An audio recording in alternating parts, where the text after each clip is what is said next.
line is the question. So this one goes to the top of the radiator, so that's going to be overflowing to the radiator. Then what's this? Just a vent? Yep, just a vent hole. Okay, so we only have the one line that runs to the radiator. Ooh, I need some fluid. Oh god, that's disgusting. What? What is that? A pickup for the coolant line. Oh yeah, it's probably got years of pollen and. Actually looks okay though. It's nice and blue. It's probably because how dirty that is. All right, fellas. So smells like 200,000. No, I'm just kidding. Yeah, it does smell like 200,000 miles. So yeah, basically, guys, all you have is this inline that runs to your radiator. Boom, just pull it out. We'll have to rerun those lines to the stainless steel one. I'm almost positive this is going to be into the radiator. So we'll go from there. I'm not going to have an internal pickup, so it's got to be on the low end for it to even pull fluid. And I'm assuming this will probably be some kind of vent. Yeah, awesome. But this thing's really nice. Stainless steel. You can check your level with just this little tube. Well, yeah, we're going to get this thrown in here. It's going to look a lot better. 100% it's going to clean up the engine bay a lot. So we're going to go ahead, get that, remove the inline. We don't have to bleed any coolant, or we don't have to, you know, pour any coolant out, but we will have to fill this, and we will have to bleed the coolant when we put the reservoir in. Where's your overflow going to go? The overflow, dude, this is the coolant overflow. I know, but that thing has an overflow cap, you know, that has an open hose on the top. Yeah, that hose is a vent hose. That's what I'm saying. So this will be running into the radiator, and then this one will be a vent hose. Oh, okay. I see now. I didn't see the two. Yeah. Makes sense. It's actually nicer. I like yeah, because it doesn't have an internal pickup. Yeah. So that down there will be where the radiator actually pulls fluid, and then this right here will be where the vent comes out of. But yeah, essentially, basically just plug it in and you're good to go. So you have your coolant pickup, which actually is internal, runs the single line into the radiator, and then you do have a vent hose on the other side. How the factory setup is, you have that one inline, you have the pickup, and you have a vent. On this one, since it's aftermarket, you don't have an internal pickup. The pickup's actually going to be external down here on the bottom. You can see it right there, and your vent's going to run right here.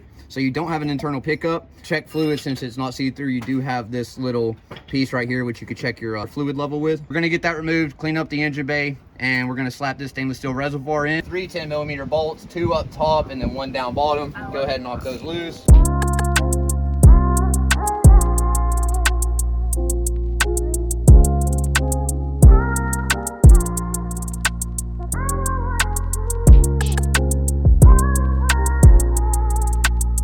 You can't get to that bottom bolt with a ratchet, so I'm going to have to get a wrench.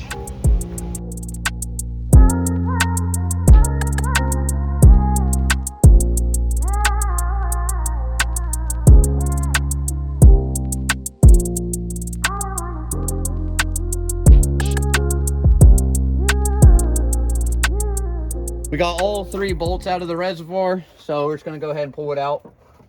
And yeah, this is what a 30-year-old factory coolant reservoir looks like. Show you the inside of that. That is disgusting. My radiator is going to be a lot happier knowing that it doesn't have to pick up all that dirt.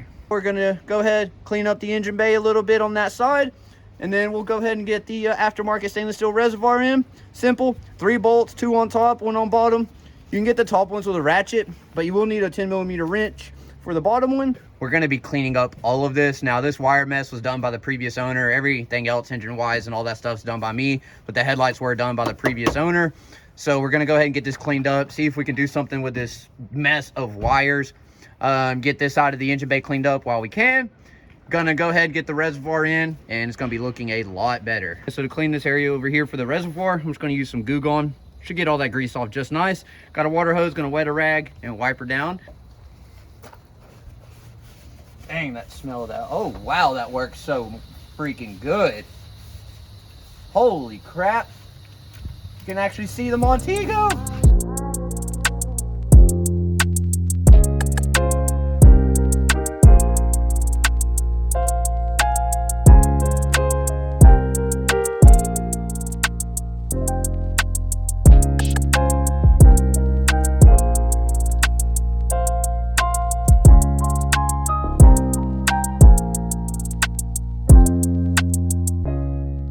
But so far so good. That is looking way better than it was before. You can actually see the paint everything's looking a lot better right now. We're gonna wipe it down, get it dry, and then get all these little corners back here that I can't currently reach, and then we'll slap the reservoir in, and we'll get the rest of it back here momentarily so I can get to grilling up some food. Yeah, look how clean it is now, guys. Just this area in general, you saw it before. Look at that now. This paint looks phenomenal. I have elbow fittings and straight fittings. Debating what I'm going to use here, so we're going to do a mock fit, but essentially it's going to be sitting in here like so, and the vent's coming out this way, so I'm going to have to run an elbow vent on this side and vent it straight down. But on the bottom side, it doesn't look like I have enough clearance to be able to run a straight fitting, so I'm going to have to run an elbow fitting on the bottom right here and run it over to this side, and then rerun that line to the radiator. It's gonna vent straight down right here, and then on the bottom for the pickup, we're gonna run an elbow and elbow it out this way right here, and then run that into the radiator. So I just wanted to come back and explain. I was a little wrong there. So we do have the elbow fittings. Now I'm really not gonna run a vent tube. It's not necessary. We'll figure that out in a second. But on this bottom elbow for the end, we are going to thread in a straight line where we can actually clamp on the coolant hose and be good from there. So we'll go ahead and get that done. We got these all Tefloned up. We're gonna get them threaded in, and then we'll thread in a straight fit in, and that will run into the radiator itself.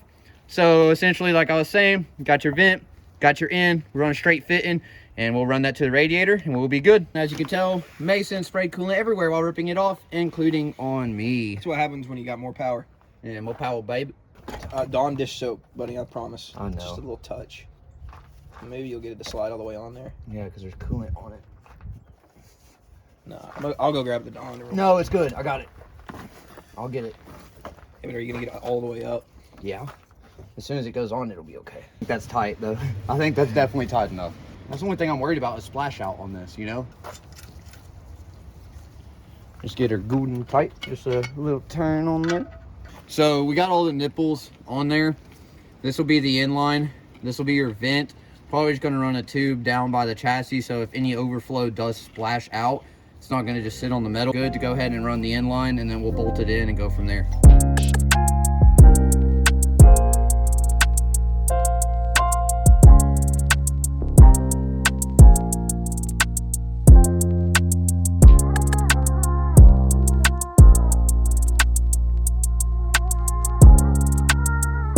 Right there. You see it? Yeah, that's good. Maybe right here. I got you. Pull out your razor knife and we'll just cut it with that. Yeah, it's metal braided. That's why it's so tight or so tough. Nice clean cut. Oh, it's gonna be real fun to get on there.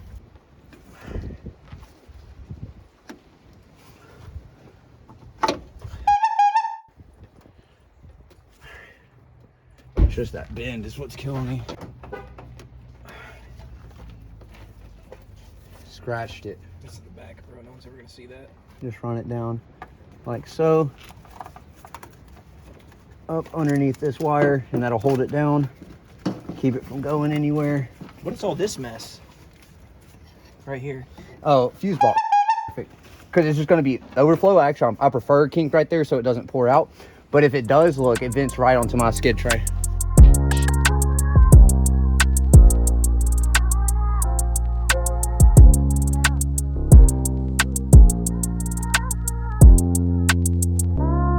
So we got the new inline ran down to the bottom. We have the overflow tube, vent tube running down. And as you can see, it runs right here. Ran underneath this wire so it could hold it. And then I'm venting it down there just above my skid tray, this tube right there. So we're gonna go ahead, get it bolted in completely, get some fluid in it, and we should be good.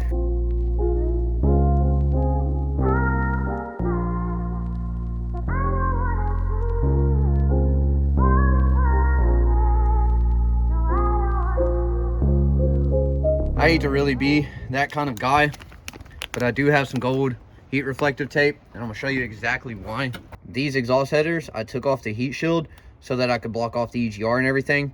Well, my brake fluid canister and the master cylinder and the booster are getting a little warm because the headers are right there. I'm gonna put some of that tape on there And hopefully this will prevent my brakes from locking up like they have. It's already been, what, 3 times now? So we're gonna see if this will prevent that. Let's go ahead and put this first one and go from there. Make sure the length is okay. Yeah, just measure it out and rip it. That's what I'm doing. This is actually going on really good. I might only just do this one wrap right here. That should be plenty to keep my brakes from fading. I'm gonna tell you put it on that side first. Yeah. But I got it. Everything's all good in the hood, man. I think this right here is gonna be enough to prevent any amount of brake fade or lockup from the header to here. So I think that should be good enough. I guess we'll go with that for now. And if we don't have any more brake fade or lockup, then hey, did the trick. About $2 or $3. No more fade.